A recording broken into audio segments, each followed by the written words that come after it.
August 15ರ ಸ್ವಾತಂತ್ರ್ಯ ದಿನಾಚರಣೆಯಂದು ಕೆಂಪುಕೋಟೆಯಲ್ಲಿ ಪ್ರಧಾನಿ ಮೋದಿ ಒಂದು ಘೋಷಣೆಯನ್ನ ಮಾಡಿದರು. ಈ ದೀಪಾವಳಿಗೆ ಭರ್ಜರಿ ಗಿಫ್ಟ್ ಕೊಡ್ತೀನಿ ಅಂತ ಹೇಳಿ ಅದೇ ಥರ ಜಿಎಸ್ಟಿ ರೂಪದಲ್ಲಿ ದೇಶವಾಸಿಗಳಿಗೆ ಮೋದಿ ಸರ್ಕಾರ ಜಿಎಸ್ಟಿ ಗಿಫ್ಟ್ ಕೊಟ್ಟಿದೆ. ಬಡ ಮಧ್ಯಮ ವರ್ಗಕ್ಕೆ ಜಿಎಸ್ಟಿಯಿಂದ ಬಿಗ್ ರಿಲೀಫ್ ಸಿಕ್ಕಿರೋದು. ಎರಡೇ ಸ್ಲ್ಯಾಬ್ ಜಾರಿಗೆ ಈಗ ಜಿಎಸ್ಟಿ ಕೌನ್ಸಿಲ್ನಲ್ಲಿ ಒಪ್ಪಿಗೆ ಪಡೆಯಲಾಗಿದೆ. 4 ಸ್ಲ್ಯಾಬ್ಗಳ ಬದಲು 2 ಸ್ಲ್ಯಾಬ್ಗಳಲ್ಲಿ ಜಿಎಸ್ಟಿ ಇನ್ನು ಮುಂದೆ ಜಾರಿ ಆಗುತ್ತೆ. ಶೇಕಡ 5 ಮತ್ತು 18 ಈ 2 ಸ್ಲ್ಯಾಬ್ಗಳನ್ನು ಮಾತ್ರ ಉಳಿಸ್ಕೊಳ್ಳೋಕೆ ಜಿಎಸ್ಟಿ ಕೌನ್ಸಿಲ್ನಲ್ಲಿ ಒಪ್ಪಿಗೆ ಸೂಚಿಸಲಾಗಿರೋದು. ಇನ್ನು ಜಿಎಸ್ಟಿ ಕೌನ್ಸಿಲ್ ಸಭೆಯಲ್ಲಿ ಈ ಬಗ್ಗೆ ಚರ್ಚಿಸಿ ಒಪ್ಪಿಗೆಯನ್ನು ಪಡೆಯಲಾಗಿದೆ. ಹಾಗೂ ಈ ಎಲ್ಲ ಸ್ಲ್ಯಾಬ್ಗಳು ಅಂದರೆ 2 ಸ್ಲ್ಯಾಬ್ಗಳು ಏನು ಉಳಿಸ್ಕೊಂಡಿದ್ದಾರೆ ಆ ಸ್ಲ್ಯಾಬ್ ಸೆಪ್ಟೆಂಬರ್ 22ರಿಂದ ನೂತನವಾಗಿ ಜಾರಿ ಆಗ್ತಾ ಇದೆ. About which you have been frequently asking us, from 28 to 18% on small cars and motorcycles which are equal to or below 350 cc. Reduction of GST from 28 to 18 on buses, trucks and ambulances.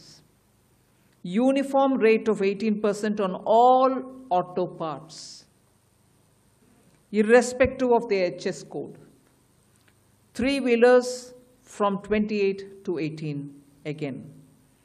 So I move to one very important thing on inversion of correction of inverted duty. The long pending inverted duty structure problem is getting corrected for the man-made textile sector by reducing GST rate on man-made fiber from 18% to 5% and man-made yarn from 12 to 5%. So that will take care of every anomaly that was there in terms of inversion that's getting sorted out.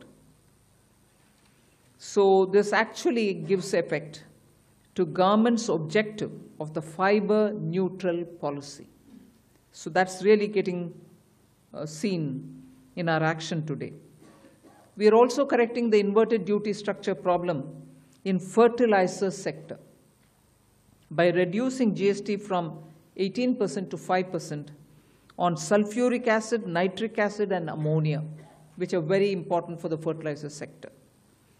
Renewable energy is the next. Reduction of GST from 12 to 5% on renewable energy devices, parts for their manufacture, such as biogas plant, windmills, wind-operated electricity generator, waste-to-energy plants, devices, PV cells, whether or not assembled in modules or made up in panel, solar cookers, solar water heaters and systems, and so on. Last one, that there is a special rate which is 40%. Actually, almost all goods are between 18 and 5. If there's any change, they only can shuffle between the 18 and 5. There is one special rate which is only for sin and super luxury goods. That special rate of 40% has also been proposed and it's cleared. That will apply only to pan masala, cigarettes, gutka, and other tobacco products such as chewing tobacco, products like zarda, unmanufactured tobacco, and BD. All goods, including aerated waters, containing added sugar or other sweetening matter or flavored, caffeinated beverages, carbonated beverages or fruit drink, or carbonated beverages with fruit juice and other non-alcoholic beverages, excluding those specified at lower rates, will all be covered under 40%. So ಇಲ್ಲಿ ಪ್ರಮುಖವಾಗಿ ನೋಡಬೇಕಾಗಿರುವಂಥದ್ದು ಮಧ್ಯಮ ವರ್ಗ, ಬಡವರ್ಗ ಹಾಗೂ ರೈತರು ಈ 3 ವರ್ಗಗಳನ್ನು ಗಮನದಲ್ಲಿಟ್ಟುಕೊಂಡು ಈ ಸ್ಲ್ಯಾಬ್ಗಳನ್ನ ರಚನೆ ಮಾಡಲಾಗಿರೋದು. ಯಾಕಂದರೆ ನಾವು ನೋಡ್ತಾ ಹೋದರೆ ಮುಂಚೆ 4 GST ಸ್ಲ್ಯಾಬ್ಗಳಿತ್ತು, ಟ್ಯಾಕ್ಸ್ ಸ್ಲ್ಯಾಬ್ಗಳು 5, 12, 18, 28. ಈಗ ಎಲ್ಲವನ್ನೂ ಕೂಡ ಈಗ ರಿಫಾರ್ಮ್ ಆದ ನಂತರ ಕೇವಲ 2 ಸ್ಲ್ಯಾಬ್ಗಳನ್ನ ಮಾತ್ರ ಉಳಿಸ್ಕೊಂಡಿದೆ. ಅದು ಕೇವಲ 5 ಹಾಗೂ 18% GST ಮಾತ್ರನೇ ಇನ್ನು ಮುಂದೆ ದೇಶದಲ್ಲಿ ಇರೋದು ಪ್ರಸ್ತುತವಾಗಿ. ಇದಾದ ನಂತರ 40% ಒಂದು ಬರುತ್ತೆ. ಆದರೆ ಅದನ್ನು ಸ್ಲ್ಯಾಬ್ ಅಂತ ಕನ್ಸಿಡರ್ ಮಾಡೋದಿಲ್ಲ, ಅದನ್ನು ಸಿನ್ ಸ್ಲ್ಯಾಬ್ ಅಂತ ಹೇಳ್ತಾರೆ. ಯಾವೆಲ್ಲ ಲಕ್ಸುರಿ ಐಟಮ್ಸ್ಗಳಿದ್ದಾವೋ ಐಷಾರಾಮಿ ವಸ್ತುಗಳಿದ್ದಾವೋ ಇನ್ಕ್ಲೂಡಿಂಗ್ ಟೊಬ್ಯಾಕೋ ಅಂದರೆ ತಂಬಾಕನ್ನು ಕೂಡ ಈ 40% ಸ್ಲ್ಯಾಬ್ಗೆ ಈಗ ಸೇರಿಸಲಾಗಿದೆ. ಸೊ 5-18 ಎರಡೇ ಸ್ಲ್ಯಾಬ್ ಇನ್ನು ಮುಂದೆ ದೇಶದಲ್ಲಿರೋದು. ನೋಡ್ತಾ ಹೋದರೆ ಇನ್ಶೂರೆನ್ಸ್ ಮುಂಚೆ ಅದು 18% ಇತ್ತು, ಆದರೆ ಇನ್ನು ಮುಂದೆ ಅದು ಯಾವುದೇ GSTಗೆ ಒಳಗಾಗೋದಿಲ್ಲ, ಅಂದರೆ ನಿಲ್, ಯಾವುದೇ ಟ್ಯಾಕ್ಸ್ ಇರೋದಿಲ್ಲ. ಏನು ಹೆಲ್ತ್ ಕೇರ್ ಸೆಕ್ಟರ್ನಲ್ಲಿ ದಿನಬಳಕೆಯ ವಸ್ತುಗಳಲ್ಲಿ ಭಾರಿ ಪ್ರಮಾಣದ ಟ್ಯಾಕ್ಸ್ ಇಳಿಕೆ ಆಗಿರೋದು 18%, 12% ಇದ್ದಂಥ ಐಟಮ್ಸ್ಗಳೆಲ್ಲವೂ ಕೂಡ ಈಗ ಅಂಡರ್ 5 ಅಂದರೆ 5%ಗೆ ಬಂದು ನಿಂತ್ಕೊಂಡಿದೆ. ಹಾಲು, ಪನ್ನೀರ್, ರೋಟಿ, ಬ್ರೆಡ್ ಇದೆಲ್ಲವೂ ಕೂಡ ಯಾವುದೇ ಟ್ಯಾಕ್ಸ್ಗೆ ಒಳಗಾಗೋದಿಲ್ಲ. ಸೊ ಈ ಒಂದು ದೊಡ್ಡ ಕ್ರಾಂತಿಯನ್ನು GSTಯಲ್ಲಿ ಇವತ್ತು ತರಲಾಗಿರೋದು. ಸೊ ಎಲ್ಲವೂ ನೋಡ್ತಾ ಇದ್ರೆ ಮಧ್ಯಮ ವರ್ಗ, ಬಡವರ್ಗ ಜೊತೆಗೆ ರೈತರನ್ನು, ಈ ಮೂರು ವರ್ಗಗಳನ್ನು ಗಮನದಲ್ಲಿಟ್ಟುಕೊಂಡು ಈ ಒಂದು ರಿಫಾರ್ಮೇಷನನ್ನು ತಂದಿರೋದು. ಸೊ ಈಗ ನೀವು ನೋಡ್ತಿದ್ದೀರಿ ಪಾನ್ ಮಸಾಲ, ಸಿಗರೇಟ್, ತಂಬಾಕು ಈ ಪದಾರ್ಥಗಳು ಇನ್ನು ಮುಂದೆ 40% ಸ್ಲ್ಯಾಬ್ಗೆ ಸೇರುತ್ತೆ.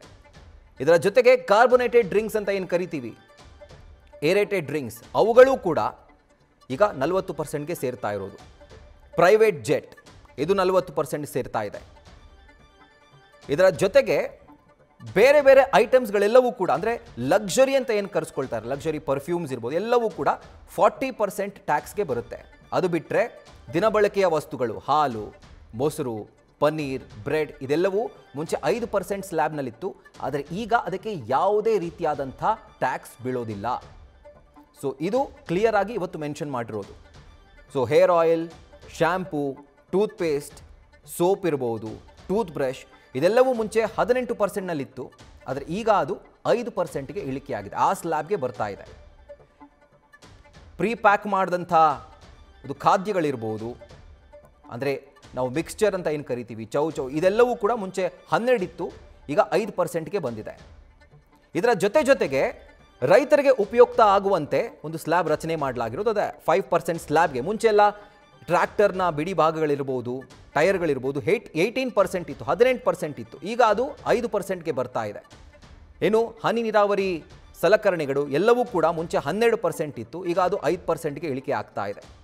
ಸೊ ಇದು ರೈತರಿಗೆ ತಂದಿರುವಂಥ ಒಂದು ದೊಡ್ಡ ರಿಫಾರ್ಮ್ ಅಂತ ಹೇಳ್ಬೋದು. ಆ ಒಂದು ಅವರ ಜೀವನವನ್ನು ಮತ್ತಷ್ಟು ಸಮೃದ್ಧಗೊಳಿಸಲಿಕ್ಕೆ, ಆ ಟ್ಯಾಕ್ಸನ್ನು ಕಡಿಮೆ ಮಾಡಲಿಕ್ಕೆ 12-18% ಇದ್ದಂಥ ಸ್ಲ್ಯಾಬಲ್ಲಿ ಈಗ 5%ಗೆ ಅದನ್ನು ಇಳಿಕೆ ಮಾಡಲಾಗಿದೆ.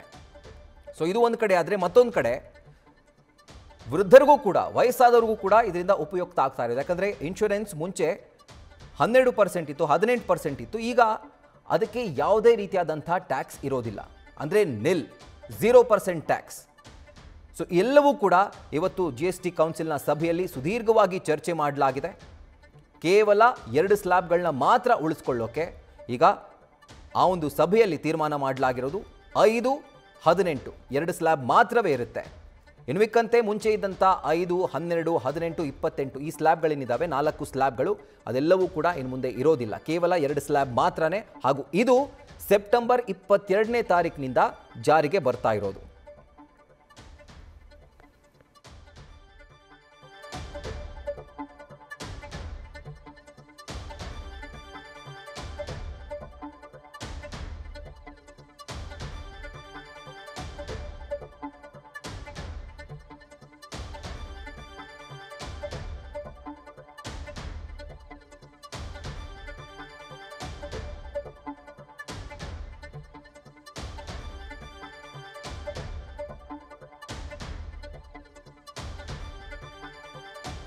ಸೊ ಒಂದು ದೊಡ್ಡ ಕ್ರಾಂತಿಕಾರಿ ಬದಲಾವಣೆಯನ್ನು GSTಲಿ ಈಗ ತರಲಾಗಿರೋದು. ಕೇವಲ 2 ಸ್ಲ್ಯಾಬ್ಗಳನ್ನ ಮಾತ್ರ ಉಳಿಸ್ಕೊಂಡು ಮಿಕ್ಕಂಥ ಇನ್ನು 2 ಸ್ಲ್ಯಾಬ್ಗಳೇನಿತ್ತು ಮುಂಚೆ 12-28 ಈ ಸ್ಲ್ಯಾಬ್ ವ್ಯಾನಿಷ್ ಆಗುತ್ತೆ. ಇನ್ನು ಮುಂದೆ ಕೇವಲ 5-18 ಈ 2 ಟ್ಯಾಕ್ಸ್ ಸ್ಲ್ಯಾಬ್ಗಳು ಮಾತ್ರ ಉಳ್ಕೊಳ್ಳೋದು GST ಅಡಿಯಲ್ಲಿ. ಇದು ಬಿಟ್ಟರೆ 40% ಒಂದು ಟ್ಯಾಕ್ಸ್ ಇದೆ, ಆದರೆ ಅದನ್ನು ಸ್ಲ್ಯಾಬ್ ಅಂತ ಕನ್ಸಿಡರ್ ಮಾಡೋದಿಲ್ಲ. ಈ ಐಷಾರಾಮಿ ವಸ್ತುಗಳು, ತಂಬಾಕು, ಜೊತೆಗೆ ಮೋಟಾರ್ ಸೈಕಲ್ಗಳು ಇದೆಲ್ಲವೂ ಕೂಡ, ಅಂದರೆ 350cc ಮೇಲ್ಪಟ್ಟಂಥ ಲಕ್ಸುರಿ ಸ್ಪೋರ್ಟ್ಸ್ ಬೈಕ್ ಇದೆಲ್ಲವೂ ಕೂಡ 40% ಸ್ಲ್ಯಾಬ್ಗೆ ಬರುತ್ತೆ. ಆದರೆ ಮುಂಚೆ ಇದೇ 40% ಸ್ಲ್ಯಾಬ್ನಲ್ಲಿ, 40% ಅಲ್ಲ 28% ಸ್ಲ್ಯಾಬ್ನಲ್ಲಿ ಕಾರ್ ಎಲ್ಲವೂ ಕೂಡ ಇತ್ತು. ಅದನ್ನು ಈಗ 18%ಗೆ ಇಳಿಕೆ ಮಾಡಲಾಗಿದೆ. ಸೊ ಒಂದು ರೀತಿ ದೊಡ್ಡ ಬದಲಾವಣೆಯನ್ನು ದೇಶದ GST ಇದರಲ್ಲಿ ತಂದಿರೋದು ಕೇಂದ್ರ ಸರ್ಕಾರ. ಹಾಗೂ ಇವತ್ತು ಸುದೀರ್ಘವಾಗಿ ಒಂದು ಸಭೆ ನಂತರ ಈ ಸ್ಲ್ಯಾಬನ್ನು ಈಗ ನಿರ್ಧಾರ ಮಾಡಲಾಗಿದೆ.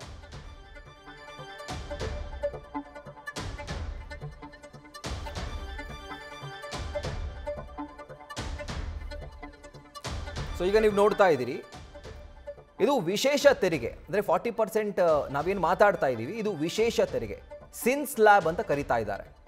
ಪಾನ್ ಮಸಾಲ, ಸಿಗರೇಟ್ ಅಥವಾ ಯಾವುದೇ ಥರದ ತಂಬಾಕು ಪದಾರ್ಥ ಇದು 40%ಗೆ ಏರಿಕೆ ಆಗ್ತಾ ಇದೆ. ಸೊ ಇದಾದ ನಂತರ ಇದರ ಜೊತೆಗೆ ಏರೇಟೆಡ್ ಡ್ರಿಂಕ್ಸ್, ನಾವೆಲ್ಲ ಏನು ಏರೇಟೆಡ್ ಡ್ರಿಂಕ್ಸ್, ಕಾರ್ಬೋನೇಟೆಡ್ ಡ್ರಿಂಕ್ಸ್ ಅಂತ ಏನು ಕುಡಿತೀವಿ, ಸೊ ಅವು ಕೂಡ ಈಗ 40% ಟ್ಯಾಕ್ಸ್ಗೆ ಒಳಪಡ್ತಾ ಇರೋದು. ವಿಶೇಷ ತೆರಿಗೆ ಇದು ಒಂದು ಟೈಟಲ್ ಕೊಟ್ಟಿರುವಂಥದ್ದು ಕೇಂದ್ರ ಸರ್ಕಾರ, ವಿಶೇಷ ತೆರಿಗೆ ಅಂತ ಹೇಳಿ. ಸೊ ಇದೆಲ್ಲವೂ ಕೂಡ 40%ಗೆ ಬರ್ತಾ ಇದೆ. ಆದರೆ ದಿನಬಳಕೆಯ ವಸ್ತುಗಳೇನಿದ್ದಾವೆ ಅದೆಲ್ಲವೂ ಕೂಡ 5% ಸ್ಲ್ಯಾಬ್ಗೆ ಬರ್ತಾ ಇದೆ. ಇನ್ನು ಮಿಕ್ಕಂತೆ ಇಂಡಸ್ಟ್ರಿ ರಿಲೇಟೆಡ್ ಯಾವುದೇ ಥರದ ಗೂಡ್ಸ್ ಇದ್ರೂ ಅದು 18%ಗೆ ಬರ್ತಿದೆ. ಮುಂಚೆ 28% ಇದ್ದಂಥ ಒಂದು ತೆರಿಗೆ ಈಗ 18%ಗೆ ಇಳಿಕೆ ಆಗಿದೆ. ಹಾಗೂ 12% ಇದ್ದಂಥ ತೆರಿಗೆ, 18% ಇದ್ದಂಥ ತೆರಿಗೆ ಈಗ 5%ಗೆ ಇಳಿಕೆ ಆಗಿದೆ. ಡೀಟೇಲ್ಸನ್ನು ಕೊಡ್ತಾರೆ ಇದರ ಕುರಿತಾಗಿ ನಮ್ಮ ಪ್ರತಿನಿಧಿ ಚಂದ್ರಮೋಹನ್. ಒಂದು ರೀತಿ ದೊಡ್ಡ ರಿಲೀಫ್ ಅಂತ ಹೇಳ್ಬೋದು, ಎಸ್ಪೆಷಲಿ ಮಧ್ಯಮ ಹಾಗೂ ಬಡವರ್ಗದ ಜನರಿಗೆ, ರೈತರಿಗೂ ಕೂಡ. ಸೊ ಈ ಒಂದು ರಿಫಾರ್ಮೇಷನ್ ದೊಡ್ಡ ಬದಲಾವಣೆ ತರ್ತಾ ಇದೆ. ಆದರೆ ಎಲ್ಲ ಒಂದು ಕಡೆ ರಾಜ್ಯ ಸರ್ಕಾರಗಳಿಗೆ ಇದರಿಂದ ಹೊಡೆತ ಬೀಳುತ್ತಲ್ವಾ? ಹಾಗಿದ್ರೆ ಟ್ಯಾಕ್ಸ್ ಕಲೆಕ್ಷನ್ ಎಲ್ಲೋ ಒಂದು ಕಡೆ ಕಮ್ಮಿ ಆಗುತ್ತಲ್ವಾ? ಹಾಗಿದ್ರೆ ಅದನ್ನು ಹೇಗೆ ಸರಿದೂಗಿಸುತ್ತೆ ಕೇಂದ್ರ ಸರ್ಕಾರ? ಹೌದು ರಾಹುಲ್, ಮುಖ್ಯವಾಗಿ ಪ್ರಧಾನಿ ನರೇಂದ್ರ ಮೋದಿ ಅವರು ಆಗಸ್ಟ್ 15ರ ಕೆಂಪುಕೋಟೆಯ ಭಾಷಣದಲ್ಲೇ ಈ ಬಾರಿ ಮುಂದಿನ ತಲೆಮಾರಿನ GST ಸುಧಾರಣೆಯನ್ನ ದೇಶದಲ್ಲಿ ಜಾರಿಗೊಳಿಸ್ತೀವಿ ಎನ್ನುವ ಭರವಸೆಯನ್ನ ಕೊಟ್ಟಿದ್ರು, ಘೋಷಣೆಯನ್ನ ಮಾಡಿದ್ರು. ಆ ಘೋಷಣೆಯನ್ನ ಈಗ ಕಾರ್ಯರೂಪಕ್ಕೆ ತರುವ ಕೆಲಸವನ್ನ GST ಕೌನ್ಸಿಲ್ನ ಇವತ್ತಿನ ಸಭೆಯಲ್ಲಿ ಮಾಡಲಾಗಿದೆ. ಮುಖ್ಯವಾಗಿ ದೇಶದಲ್ಲಿ ಇದುವರೆಗೂ ಇದ್ದಂತಹ 4 GST ಸ್ಲ್ಯಾಬ್ಗಳ ಬದಲಿಗೆ 2 ಸ್ಲ್ಯಾಬ್ಗಳನ್ನ ಮಾತ್ರ ಉಳಿಸಿಕೊಳ್ಳುವಂತಹ ಮಹತ್ವದ ತೀರ್ಮಾನವನ್ನ ತೆಗೆದುಕೊಳ್ಳಲಾಗಿದೆ. ಮುಖ್ಯವಾಗಿ 12% ಮತ್ತು 28% GST ಸ್ಲ್ಯಾಬ್ಗಳನ್ನ ತೆಗೆದುಹಾಕಲಾಗಿದೆ. 5% ಮತ್ತು 18% GST ಸ್ಲ್ಯಾಬ್ಗಳನ್ನ ಮಾತ್ರವೇ ಉಳಿಸಿಕೊಳ್ಳಲಾಗಿದೆ. ಇಷ್ಟು ದಿನಗಳ ಕಾಲ 12% ಮತ್ತು 12% ಸ್ಲ್ಯಾಬ್ನಲ್ಲಿದ್ದ ಉತ್ಪನ್ನಗಳೆಲ್ಲವನ್ನು ಕೂಡ 5%ಕ್ಕೆ ಶಿಫ್ಟ್ ಮಾಡಲಾಗಿದೆ. ಇದರಿಂದಾಗಿ ಜನಸಾಮಾನ್ಯರು ಬಳಸ್ತಾ ಇದ್ದಂತಹ ಉತ್ಪನ್ನಗಳೆಲ್ಲವೂ ಕೂಡ 5% GST ವ್ಯಾಪ್ತಿಗೆ ಬಂದಿವೆ. ಇದರಿಂದಾಗಿ ಈ ಉತ್ಪನ್ನಗಳ ಬೆಲೆ ಇನ್ನು ಮುಂದೆ ಕಡಿಮೆ ಆಗುತ್ತೆ. ಇವತ್ತು ತೆಗೆದುಕೊಂಡಿರ್ತಕ್ಕಂಥ ತೀರ್ಮಾನ ಸೆಪ್ಟೆಂಬರ್ 22ರಿಂದ ದೇಶದಲ್ಲಿ ಜಾರಿಯಾಗುತ್ತೆ ಅಂತ ಹೇಳಿ ಈಗ ಕೇಂದ್ರ ಸರ್ಕಾರ, ಕೇಂದ್ರದ ಹಣಕಾಸು ಸಚಿವೆ ನಿರ್ಮಲಾ ಸೀತಾರಾಮನ್ ಅವರು ಈ GST ಕೌನ್ಸಿಲ್ ಸಭೆಯ ಬಳಿಕ ತಿಳಿಸಿದ್ದಾರೆ. ಮುಖ್ಯವಾಗಿ ಜನಸಾಮಾನ್ಯರು ಬಳಸ್ತಕ್ಕಂತಹ ಬಹಳಷ್ಟು ಉತ್ಪನ್ನಗಳ GST ದರವನ್ನ 0ಕ್ಕೂ ಕೂಡ ಇಳಿಸಲಾಗಿದೆ. ಇದರಿಂದಾಗಿ ಇವುಗಳ ಮೇಲೆ ಯಾವುದೇ GST ಇರೋದಿಲ್ಲ. ಆ ಕಾರಣಕ್ಕಾಗಿ ಆ ಉತ್ಪನ್ನಗಳ ಬೆಲೆ ಅಗ್ಗ ಆಗುತ್ತೆ. ಇದರಿಂದಾಗಿ ಜನ ಈ ಒಂದು ಉತ್ಪನ್ನಗಳನ್ನ ಖರೀದಿ ಮಾಡತಕ್ಕಂಥದ್ದು ಹೆಚ್ಚಾಗುತ್ತೆ. ಜೊತೆಗೆ ಜನರಿಗೆ ಹಣವನ್ನ ಉಳಿತಾಯ ಮಾಡ್ಕೊಳ್ಳಿಕ್ಕೂ ಕೂಡ ಅವಕಾಶ ಆಗುತ್ತೆ. ಉಳಿತಾಯ ಮಾಡ್ಕೊಂಡಂತ ಹಣವನ್ನ ಅವರು ಬೇರೆ ಕಡೆ ಹೂಡಿಕೆ ಮಾಡಬಹುದು, ಇಲ್ವೇ ತಮ್ಮ ಸ್ವಂತ ಉದ್ದೇಶಕ್ಕೆ ಇಟ್ಕೊಳ್ಬಹುದು, ಅಥವಾ ಹೆಚ್ಚಿನ ಉತ್ಪನ್ನಗಳನ್ನ, ಪದಾರ್ಥಗಳನ್ನ ಖರೀದಿ ಮಾಡಬಹುದು, ಅಥವಾ ಹೆಚ್ಚಿನ ಖರ್ಚನ್ನು ಕೂಡ ಮಾಡಬಹುದು. ಇದರಿಂದಾಗಿ ಆರ್ಥಿಕತೆಗೆ ಚೇತರಿಕೆ ಆಗ್ಲಿಕ್ಕೆ ಅವಕಾಶ ಆಗುತ್ತೆ. ಜನರ ಖರ್ಚು ಮಾಡತಕ್ಕಂತಹ ಶಕ್ತಿ ಸಾಮರ್ಥ್ಯ ಹೆಚ್ಚಾದಂತೆ ಅವರು ಹೆಚ್ಚಿನ ಉತ್ಪನ್ನಗಳನ್ನ ಖರೀದಿ ಮಾಡ್ತಾರೆ. ಆಗ ಹೆಚ್ಚಿನ ಉತ್ಪನ್ನಗಳಿಗೆ ಬೇಡಿಕೆ ಬರುತ್ತೆ. ಬೇಡಿಕೆ ಬಂದಾಗ ಆ ಉತ್ಪನ್ನಗಳನ್ನ ಹೆಚ್ಚಿನ ಪ್ರಮಾಣದಲ್ಲಿ ಉತ್ಪಾದನೆ ಮಾಡಬೇಕು ಅಂದ್ರೆ ಉದ್ಯೋಗ ಸೃಷ್ಟಿ ಮಾಡಬೇಕಾಗುತ್ತೆ. ಉದ್ಯೋಗ ಸೃಷ್ಟಿ ಆಗೋದ್ರಿಂದಾಗೂ ಕೂಡ ಆರ್ಥಿಕತೆಗೆ ಚೇತರಿಕೆ ಸಿಗುತ್ತೆ ಮತ್ತು ನಿರುದ್ಯೋಗಿಗಳಿಗೂ ಕೂಡ ಉದ್ಯೋಗ ಅವಕಾಶಗಳು ಸಿಗುತ್ತೆ. ಈ ಮೂಲಕವಾಗಿ ಆರ್ಥಿಕತೆ ಚೇತರಿಕೆ ಆಗ್ಲಿಕ್ಕೆ ಮತ್ತಷ್ಟು ಅವಕಾಶಗಳು ಸೃಷ್ಟಿ ಆಗ್ತವೆ. ಆದ್ರೆ ಈಗ GSTಯ ದರಗಳನ್ನ ಇಳಿಕೆ ಮಾಡಿರೋದ್ರಿಂದಾಗಿ ಮತ್ತು 2 ಸ್ಲ್ಯಾಬ್ಗಳನ್ನ ತೆಗೆದುಹಾಕಿರೋದ್ರಿಂದಾಗಿ ಕೇಂದ್ರ ಸರ್ಕಾರಕ್ಕೂ ಕೂಡ GST ತೆರಿಗೆಯ ಮೂಲಕ ಸಂಗ್ರಹವಾಗ್ತಾ ಇದ್ದಂತ ಆದಾಯದಲ್ಲಿ ವಾರ್ಷಿಕ 50,000 ಕೋಟಿಯಿಂದ 93,000 ಕೋಟಿ ರೂಪಾಯಿವರೆಗೂ ಕೂಡ ನಷ್ಟ ಉಂಟಾಗುತ್ತೆ ಅನ್ನೋ ಒಂದು ಲೆಕ್ಕಾಚಾರ ಕೂಡ ಇದೆ. ಆ ನಷ್ಟ ಉಂಟಾದ್ರೂ ಕೂಡ ಈ ನಷ್ಟವನ್ನ ಬೇರೆ ಆದಾಯದ ಮೂಲಗಳಿಂದ ತುಂಬಿಕೊಳ್ಳಿಕ್ಕೆ ಈಗ ಕೇಂದ್ರ ಸರ್ಕಾರ ತೀರ್ಮಾನವನ್ನ ತೆಗೆದುಕೊಂಡಿದೆ. ಜೊತೆಗೆ ಹೆಚ್ಚಿನ ಉತ್ಪನ್ನಗಳಿಗೆ ಬೇಡಿಕೆ ಬರೋದ್ರಿಂದಾಗೂ ಕೂಡ ಆರ್ಥಿಕತೆಗೆ ಚೇತರಿಕೆ ಆಗುತ್ತೆ. ಆ ಮೂಲಕವಾಗಿ ಜನರಿಗೆ, ದೇಶಕ್ಕೆ, ದೇಶದ ಆರ್ಥಿಕತೆಗೆ ಅನುಕೂಲ ಆಗುತ್ತೆ ಅನ್ನತಕ್ಕಂತಹ ಲೆಕ್ಕಾಚಾರ ಇದರಿಂದಿದೆ. ಜೊತೆಗೆ ದೇಶದಲ್ಲಿ ಈಗ ಬೆಲೆ ಏರಿಕೆ ಆಗ್ತಾ ಇದೆ. ಎಲ್ಲಾ ಉತ್ಪನ್ನಗಳ ಮೇಲೂ ಕೂಡ ಕೇಂದ್ರ ಸರ್ಕಾರ GST ಹಾಕ್ಬಿಟ್ಟಿದೆ ಅನ್ನೋ ಒಂದು ವ್ಯಾಪಕವಾದಂತಹ ಟೀಕೆ ಇತ್ತು. ಆ ಟೀಕೆಯಿಂದ ತಪ್ಪಿಸ್ಕೊಳ್ಳಿಕ್ಕೋಸ್ಕರ ಮತ್ತು ಜನರ ಮೇಲೆ ಇದ್ದಂತಹ ಈ ಒಂದು ತೆರಿಗೆ ಹೊರೆಯನ್ನ GST ತೆರಿಗೆ ಹೊರೆಯನ್ನ ಕಡಿಮೆ ಮಾಡುವಂತಹ ಉದ್ದೇಶದಿಂದ ಈಗ ಒಂದು ಜನಸಾಮಾನ್ಯರು ಮತ್ತು ಕೆಳವರ್ಗದವರು ಮಧ್ಯಮ ವರ್ಗದವರು ಬಳಸ್ತಾ ಇದ್ದಂತಹ ಉತ್ಪನ್ನಗಳ ಬೆಲೆ ಎಲ್ಲವನ್ನೂ ಕೂಡ 5% ಶಿಫ್ಟ್ ಮಾಡುವಂತಹ ತೀರ್ಮಾನವನ್ನ ತೆಗೆದುಕೊಂಡಿದೆ. ಈ ಮೂಲಕವಾಗಿ ದೇಶದ ಮಧ್ಯಮ ವರ್ಗಕ್ಕೆ ಒಂದು ದೊಡ್ಡದಾದಂತಹ ರಿಲೀಫ್ ಅನ್ನ ಕೇಂದ್ರ ಸರ್ಕಾರ ಇವತ್ತಿನ ಈ ಒಂದು GST ಕೌನ್ಸಿಲ್ ಸಭೆಯಲ್ಲಿ ತೆಗೆದುಕೊಂಡಿದೆ. ಮುಖ್ಯವಾಗಿ ಜನರು ಬಳಸ್ತಕ್ಕಂತಹ ಹಾಲು, ಪನ್ನೀರು, ರೋಟಿ, ಪರಾಟಗೆ ಯಾವುದೇ GST ಕೂಡ ಇಲ್ಲ. ಇನ್ನು ಶಾಂಪೂ, ಟೂತ್ಪೇಸ್ಟ್ಗಳ GST ದರವನ್ನು ಕೂಡ ಇಳಿಕೆಯನ್ನು ಮಾಡಲಾಗಿದೆ. ಅಡಿಗೆ ಸಾಮಗ್ರಿ ಆಗ್ಬೋದು, ಬೆಡ್ಶೀಟ್ ಆಗ್ಬೋದು, ಇವುಗಳ ಬೆಲೆಯನ್ನು ಕೂಡ ಇಳಿಕೆ ಮಾಡಲಾಗಿದೆ. ಮತ್ತು 33 ಜೀವರಕ್ಷಕ ಔಷಧಿಗಳ GST ದರವನ್ನು ಕೂಡ ಶೂನ್ಯಕ್ಕೆ ಇಳಿಕೆಯನ್ನು ಮಾಡಲಾಗಿದೆ.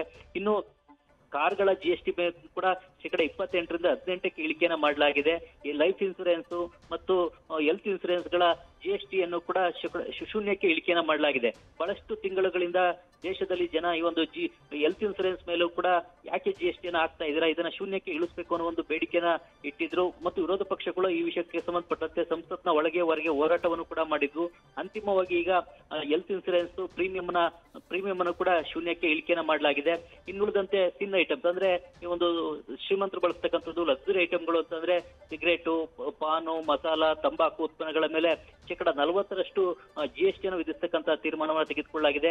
ಪ್ರೈವೇಟ್ ಜೆಟ್ಗಳ ಮೇಲೆ 40% GST ಅನ್ನು ವಿಧಿಸತಕ್ಕಂತಹ ತೀರ್ಮಾನವನ್ನ ತೆಗೆದುಕೊಳ್ಳಲಾಗಿದೆ. ಹೀಗಾಗಿ ಈಗ ಒಂದು ದೀಪಾವಳಿ ಹಬ್ಬಕ್ಕೆ ಮತ್ತು ನವರಾತ್ರಿ ಹಬ್ಬಕ್ಕೆ ಒಂದು ಸಿಹಿ ಸುದ್ದಿಯನ್ನ ದೇಶದ ಮಧ್ಯಮ ವರ್ಗ, ಕೆಳವರ್ಗದ ಜನರಿಗೆ ಕೇಂದ್ರ ಸರ್ಕಾರ ಇವತ್ತಿನ GST ಕೌನ್ಸಿಲ್ನ ಈ ಸಭೆಯ ತೀರ್ಮಾನಗಳ ಮೂಲಕವಾಗಿ ನೀಡಿದೆ. ಜೊತೆಗೆ ರೈತರು ಬಳಸ್ತಕ್ಕಂತಹ ಕೃಷಿ ಉತ್ಪನ್ನಗಳು, ಸಾಮಗ್ರಿಗಳ GST ಅನ್ನು ಕೂಡ ದರವನ್ನು ಕೂಡ ಕಡಿಮೆಯನ್ನ ಮಾಡಲಾಗಿದೆ. ಜೊತೆಗೆ ರಸಗೊಬ್ಬರದ GST ಅನ್ನು ಕೂಡ ಕಡಿಮೆ ಮಾಡಲಾಗಿದೆ. ಸಿಮೆಂಟ್ ನ GST ಅನ್ನ 28% 18% ಇಳಿಕೆನ ಮಾಡಲಾಗಿದೆ. ಇದರಿಂದಾಗಿ ರಿಯಲ್ ಎಸ್ಟೇಟ್ ವಲಯಕ್ಕೂ ಕೂಡ ಒಂದು ಉತ್ತೇಜನ ಸಿಗುತ್ತೆ ಮತ್ತು ಮನೆ ಕಟ್ಟತಕ್ಕಂತಹ ಮಧ್ಯಮ ವರ್ಗ, ಕೆಳವರ್ಗದ ಜನರಿಗೂ ಕೂಡ ಒಂದು ಅನುಕೂಲ ಆಗುತ್ತೆ. ಹೀಗಾಗಿ ಮಧ್ಯಮ ವರ್ಗ, ಕೆಳವರ್ಗವನ್ನ ಗುರಿಯಾಗಿ ಇಟ್ಕೊಂಡು ಅವರಿಗೆ ಅನುಕೂಲ ಮಾಡಿಕೊಡ್ತಕ್ಕಂತಹ ಉದ್ದೇಶದಿಂದ GST ಕೌನ್ಸಿಲ್ನ ಸಭೆಯಲ್ಲಿ ಈ GST ದರಗಳನ್ನ ಇಳಿಕೆ ಮಾಡತಕ್ಕಂಥದ್ದು ಮತ್ತು 2 GST ಸ್ಲಾಬ್ಗಳನ್ನ ರದ್ದುಪಡಿಸತಕ್ಕಂತಹ ಮಹತ್ವದ ತೀರ್ಮಾನವನ್ನ ಈಗ ತೆಗೆದುಕೊಳ್ಳಲಾಗಿದೆ. ಅಂದ್ರೆ ಇದರಿಂದಾಗಿ ರಾಜ್ಯಗಳಿಗೆ ಸಿಗ್ತಾ ಇದ್ದಂತಹ GST ಆದಾಯದ ಪಾಲು ಕೂಡ ಕಡಿಮೆ ಆಗುತ್ತೆ. ಆದ್ರೆ ಅದನ್ನ ಪರಿಹಾರದ ಹಣವನ್ನ ನೀಡೋ ಮೂಲಕ ಕೇಂದ್ರ ಸರ್ಕಾರ ತುಂಬಿಕೊಡುವಂತಹ ಕೆಲಸವನ್ನು ಕೂಡ ಮಾಡಬೇಕು ಅಂತ ಹೇಳಿ ರಾಜ್ಯ ಸರ್ಕಾರಗಳು ಈಗ ಪಟ್ಟನ್ನ ಹಿಡಿದಿವೆ. ಮುಖ್ಯವಾಗಿ ಈಗ ನಮ್ಮ ಕರ್ನಾಟಕ ರಾಜ್ಯ ಸರ್ಕಾರವನ್ನೇ ತೆಗೆದುಕೊಳ್ಳೋದಾದ್ರೂ ಕೂಡ 2017-18 ದೇಶದಲ್ಲಿ GST ಜಾರಿ ಆಯಿತು. ಅದಾದ ಬಳಿಕ ಕರ್ನಾಟಕ ಸರ್ಕಾರಕ್ಕೆ GST ಮೂಲಕ ಬರಬೇಕಾದಂತಹ ಆದಾಯದಲ್ಲಿ ವಾರ್ಷಿಕ 70,000 ಕೋಟಿ ರೂಪಾಯಿ ಹಣದಲ್ಲಿ ಕೊರತೆ ಆಗ್ತಾ ಇದೆ ಅಂತ ಹೇಳಿ ಕರ್ನಾಟಕದ ಕಂದಾಯ ಸಚಿವ ಕೃಷ್ಣ ಬೈರೇಗೌಡರು ಹೇಳಿದ್ರು. ಈಗ ಈ ಒಂದು GST ದರದ ಪರಿಷ್ಕರಣೆಯನ್ನ ಮಾಡಿರೋದ್ರಿಂದಾಗಿ ಆಗುವಂತ ನಷ್ಟದಲ್ಲಿ ಇನ್ನೂ 15,000 ಕೋಟಿ ರೂಪಾಯಿ ಹೆಚ್ಚಿನ ನಷ್ಟ ಉಂಟಾಗುತ್ತೆ ಅನ್ನೋ ಒಂದು ಮಾತನ್ನು ಕೂಡ ಕಂದಾಯ ಸಚಿವ ಕೃಷ್ಣ ಬೈರೇಗೌಡ ಅವರು ಹೇಳಿದ್ದಾರೆ. ಕರ್ನಾಟಕದ ಪರವಾಗಿ ಕೃಷ್ಣ ಬೈರೇಗೌಡ ಅವರು ಈ GST ಕೌನ್ಸಿಲ್ನ ಸಭೆಯಲ್ಲಿ ಭಾಗವಹಿಸ್ತಾ ಇದ್ದಾರೆ ಮತ್ತು ಈ GST ಕೌನ್ಸಿಲ್ನ ಸಭೆಯಲ್ಲಿ ಕರ್ನಾಟಕದ ನಿಲುವು ಏನು ಮತ್ತು ಅಭಿಪ್ರಾಯ ಏನು ಅನ್ನೋದನ್ನ ಈಗ ನಿರಂತರವಾಗಿ ಪ್ರತಿಪಾದಿಸ್ತಾ ಬಂದಿದ್ದಾರೆ. ಕೃಷ್ಣ ಬೈರೇಗೌಡರಿಗೆ ಇದ್ರ ಬಗ್ಗೆ ಚೆನ್ನಾಗಿ ಅರಿವಿದೆ. ಅವರೇ ಈಗ ಸ್ಪಷ್ಟವಾಗಿ ಹೇಳಿದ್ದಾರೆ, ಈ ಒಂದು GST ದರ ಪರಿಷ್ಕರಣೆಯಿಂದ ರಾಜ್ಯಗಳಿಗೆ ಸಿಗ್ತಕ್ಕಂಥ ಆದಾಯದ ಪಾಲಿನಲ್ಲಿ ಕಡಿತ ಆಗುತ್ತೆ, ಅದನ್ನು ತುಂಬಿಕೊಡುವಂತ ಕೆಲಸವನ್ನ ಕೇಂದ್ರ ಸರ್ಕಾರ ಮಾಡಬೇಕು. ಮತ್ತು ಈ ಒಂದು GST ಪರಿಷ್ಕರಣೆಯಿಂದ ಕೆಲವೊಂದು ಕಂಪನಿಗಳಿಗೆ ಲಾಭ ಆಗೋದಲ್ಲ, ಜನಸಾಮಾನ್ಯರಿಗೆ ಲಾಭ ಆಗಬೇಕು ಮತ್ತು ರಾಜ್ಯ ಸರ್ಕಾರಗಳ ಆದಾಯ ಸಂಗ್ರಹದಲ್ಲಿ ಕೊರತೆ ಆಗದಂತೆ ನೋಡ್ಕೊಳ್ಬೇಕು ಅನ್ನೋ ಒಂದು ಒತ್ತಾಯವನ್ನ ಕೇಂದ್ರ ಸರ್ಕಾರಕ್ಕೆ ಮಾಡಿದ್ದಾರೆ. Rahul. Right Chandramohan, thank you ಡೀಟೇಲ್ಸ್ಗೆ. ನ್ಯೂಸ್ ಫಸ್ಟ್ ನಿರ್ಭೀತಿಯಿಂದ ನಿಮ್ಮ ಪರವಾಗಿ.